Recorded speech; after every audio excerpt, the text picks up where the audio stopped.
वो फ्यूएल्स जो living organisms के डेड रिमेन्स से बनते हैं कहलाते हैं फॉसिल फ्यूएल्स।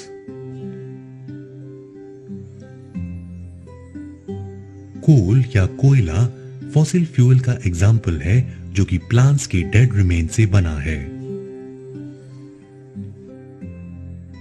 आज से 300 मिलियन साल पहले अर्थ में बहुत घने फॉरेस्ट थे।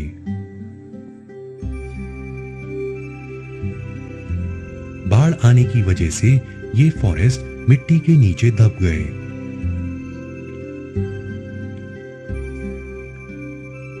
जैसे जैसे इनके ऊपर और मिट्टी डिपॉजिट होती गई ये कंप्रेस हो गए।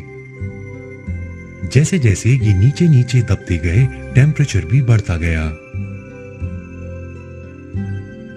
हाई प्रेशर और हाई टेम्परेचर पर ये डेड प्लांट्स धीरे धीरे कोल में कन्वर्ट हो गए।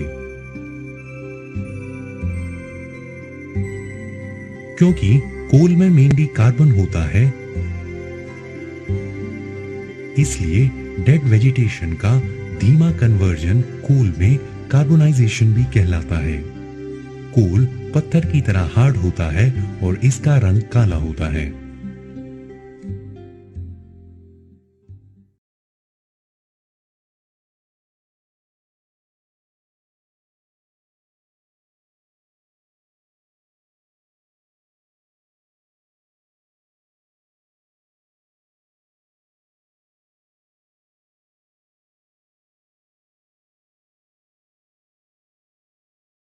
Destructive distillation of कोल। जब कोयले को लिमिटेड सप्लाई ऑफ एयर या ऑक्सीजन में बर्न किया जाता है तब बहुत सारे यूजफुल प्रोडक्ट्स मिलते हैं, जैसे कि कोक, कोल टार और कोल गैस। ये कोयले की डिस्ट्रक्टिव डिस्टिलेशन कहलाती है। कोक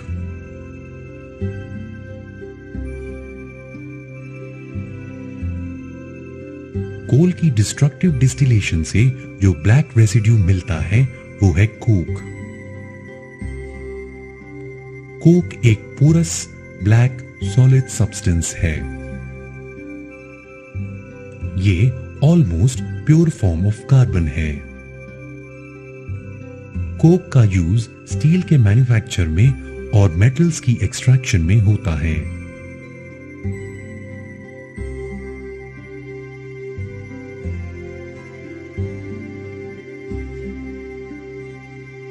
कोल टार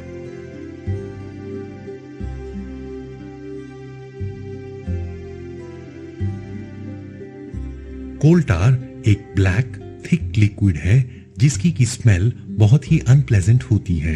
ये लगभग 200 से ज्यादा सब्सटेंसेस का मिक्सचर है।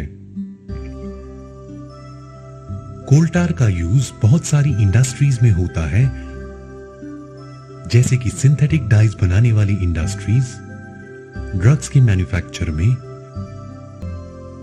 एक्सप्लोजिव्स के मैन्युफैक्चर में, प्लास्टिक्स के मैन्युफैक्चर में, पेंट्स के मैन्युफैक्चर में, फोटोग्राफिक मटेरियल्स के मैन्युफैक्चर में, रूफिंग मटेरियल बनाने के लिए और नैफ्थलीन बॉल्स बनाने के लिए। कोल गैस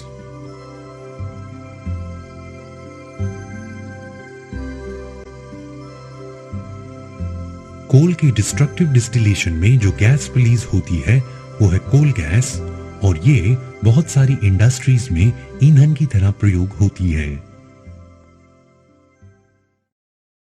ये पेट्रोल लाइट ऑटोमोबाइल्स में फ्यूल की तरह यूज होता है।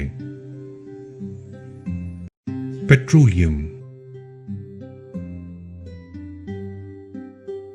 हम सब जानते हैं कि पेट्रोल लाइट ऑटोमोबाइल्स में फ्यूल की तरह यूज होता है।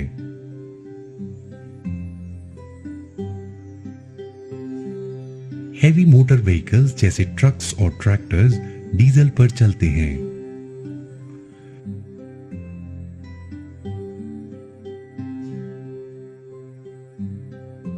पेट्रोल और डीजल पेट्रोलियम नामक नेचुरल रिसोर्स से मिलता है। आइए जानें कि पेट्रोलियम कैसे बना। पेट्रोलियम उन ऑर्गेनिज्म से बनता है जो कि समुद्र में रहते हैं।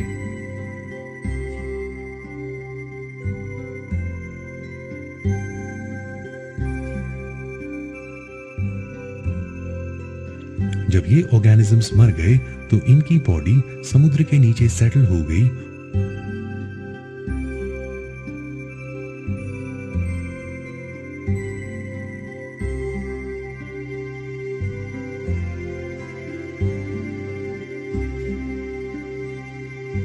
और सैंड और क्ले की लेयर से कवर हो गई।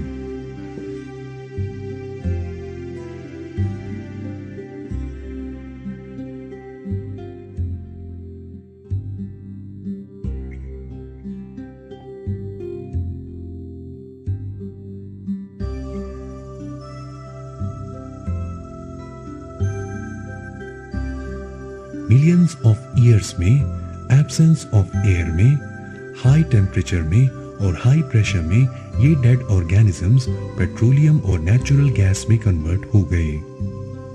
पेट्रोलियम एक डार्क ऑयली लिक्विड है जिसकी की स्मेल बहुत अनप्लेजेंट होती है।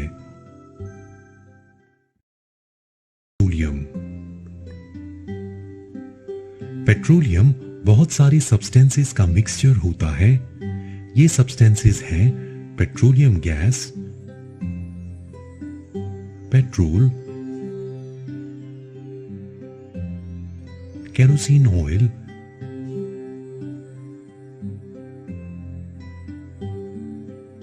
डीजल,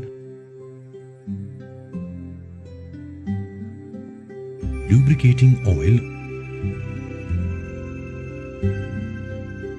और पैराफिन वैक्स। इन कंपोनेंट्स को फ्रैक्शनल डिस्टिलेशन की मदद से सेपरेट किया जाता है। फ्रैक्शनल डिस्टिलेशन पेट्रोलियम रिफाइनरी में की जाती है। यहां पर अलग अलग कंपोनेंट्स अपने बॉइलिंग पॉइंट्स पर सेपरेट किए जाते हैं। जब पेट्रोलियम को हीट किया जाता है तो पेट्रोलियम गैस सबसे ऊपर सेपरेट होती है। फिर इस गैस को कंडेंस किया जाता है और सिलेंडर्स में भरा जाता है।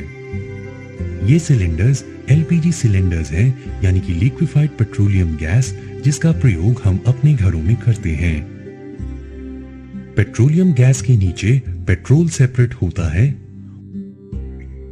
और पेट्रोल का प्रयोग मोटर, एरोप्लेन एटसेट्रा में होता है। पेट्रोल का इस्तेमाल ड्राई क्लीनिंग के लिए भी होता है। पेट्रोल से नीचे केरोसिन सेपरेट होता है।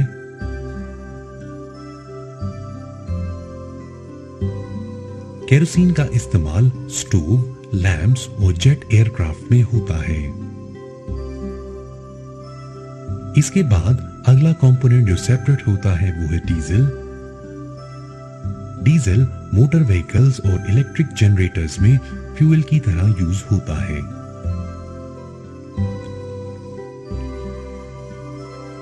इसके बाद अलग होता है लुब्रिकेटिंग ऑयल,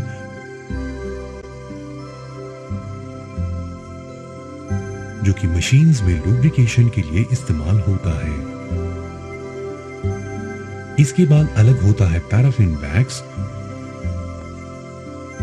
जो कि ऑइंटमेंट्स में, कैंडल्स में और वैसलीन में इस्तेमाल होता है। इसके बाद मिलता है बिटुमिन,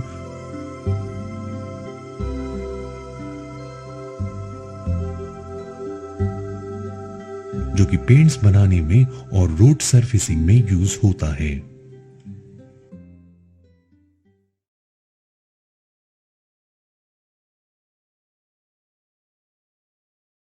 कंजर्वेशन पार्ट 1। हमारे देश में कंजर्वेशन स्ट्रैटेजीज नई नहीं हैं। हम हमेशा इस बात को इग्नोर करते हैं कि फॉरेस्ट ट्रेडिशनल कम्युनिटीज के होम भी हैं।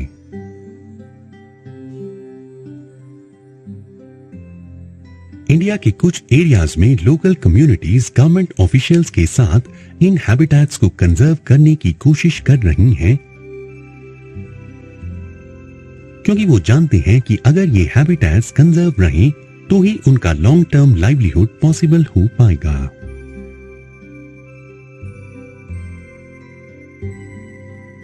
सरिस्का टाइगर रिजर्व राजस्थान में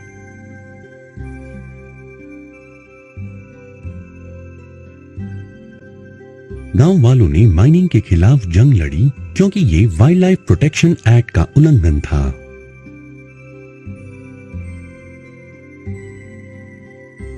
बहुत सारे इलाकों में गांव वाले खुद ही हैबिटेट्स को बचा रहे हैं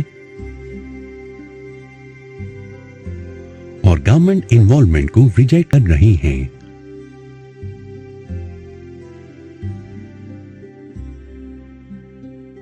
राजस्थान के अलवर डिस्ट्रिक्ट में 5 गांव के इनहैबिटेंट्स ने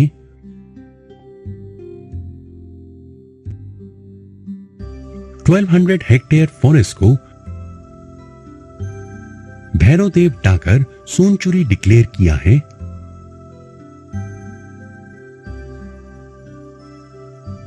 यहां पर उनके ही रूल्स और रेगुलेशन चलते हैं। इस फॉरेस्ट में हंटिंग नहीं हो सकती और वाइल्ड लाइफ को आउटसाइड एनक्रोचमेंट से बचाया जाता है।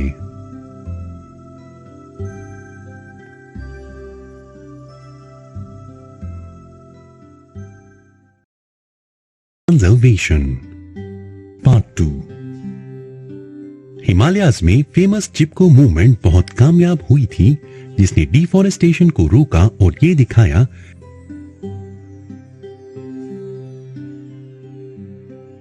कि इंडिजिनस स्पीसीज की कम्युनिटी अफॉरेस्टेशन बहुत कामयाब है।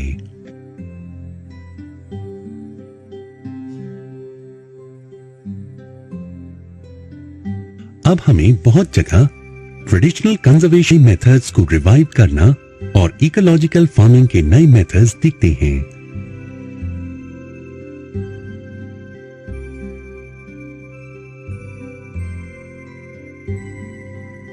फार्मर्स और सिटीजन के ग्रुप्स जैसे कि बीज बचाओ आंदोलन टीरी में और नवधान्य ने यह दिखाया है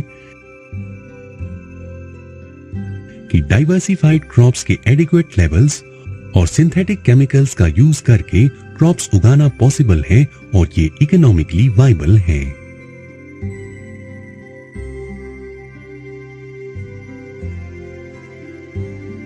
इंडिया में जॉइंट फॉरेस्टमेंट मैनेजमेंट प्रोग्राम्स और JFM प्रोग्राम इस बात के अच्छे एग्जाम्पल्स हैं कि लोकल कम्युनिटीज को डिग्रेडेड फॉरेस्ट की मैनेजमेंट और रिस्टोरेशन में इन्वॉल्व किया जा सकता है।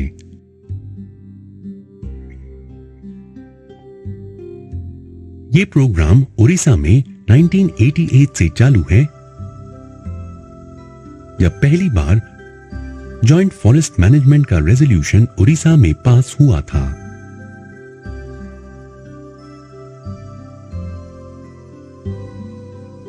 JFM डिपेंड करता है लोकल और विलेज इंस्टीट्यूशंस की फॉर्मेशन पर, जो डिग्रेडेड फॉरेस्ट लैंड में प्रोटेक्शन एक्टिविटीज अंडरटेक करते हैं, जिनको फॉरेस्ट डिपार्टमेंट मैनेज करता है।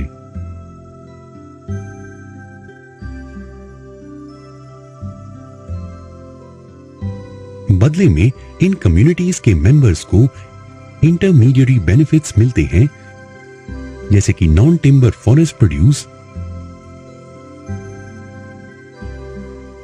और सक्सेसफुल प्रोटेक्शन से हार्वेस्टेड टिम्बर में शेयर।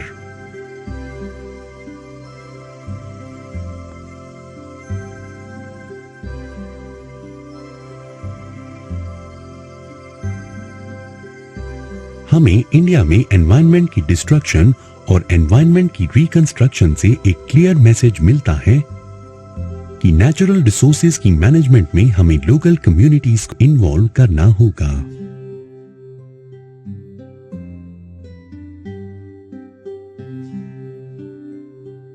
पर इस बात के लिए अभी हमें बहुत बड़ा फासला तय करना है, जब लोकल कम्युनिटीज डिसीजन मेकिंग की सेंटर स्टेज पर होंगी।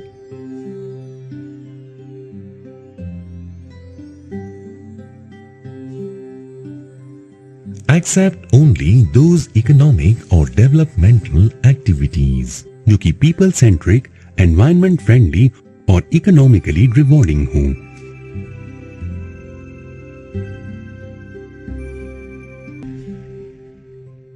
नेचुरल गैस एक बहुत इंपॉर्टेंट फॉसिल फ्यूल है क्योंकि इसे पाइप्स की मदद से आसानी से ट्रांसपोर्ट किया जा सकता है। नेचुरल गैस को हाई प्रेशर में स्टोर किया जाता है, इसलिए इसे कंप्रेस्ड नेचुरल गैस सीएनजी कहते हैं। सीएनजी का प्रयोग पावर जनरेशन के लिए होता है। अब इसका प्रयोग ट्रांसपोर्ट व्हीकल्स में हो रहा है क्योंकि ये पोल्यूशन कम करती है। ये एक बहुत क्लीन फ्यूल है। सीएनजी की सबसे बड़ी एडवांटेज ये है कि इसका प्रयोग डायरेक्टली होम और फैक्ट्री में बर्न करने के लिए हो सकता है और इसे पाइप्स की मदद से सप्लाई किया जा सकता है। ऐसी पाइपलाइंस का नेटवर्क वडोदरा गुजरात में और दिल्ली के कुछ भागों में है।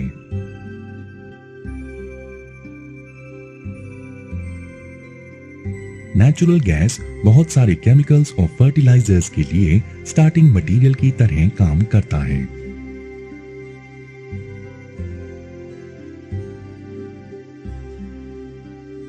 हमारे देश में नेचुरल गैस के बहुत सारे रिजर्व्स हैं।